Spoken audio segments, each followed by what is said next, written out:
বাংলা সাহিত্যের কয়েকজন আমাদের ভাই এখানে আছেন।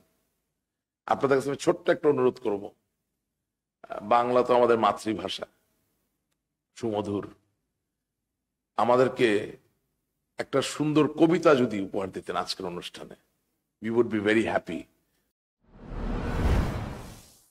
আমি পড়ব জীবনানন্দ দাশের বনলতা সেন কবিতাটি। ওকে।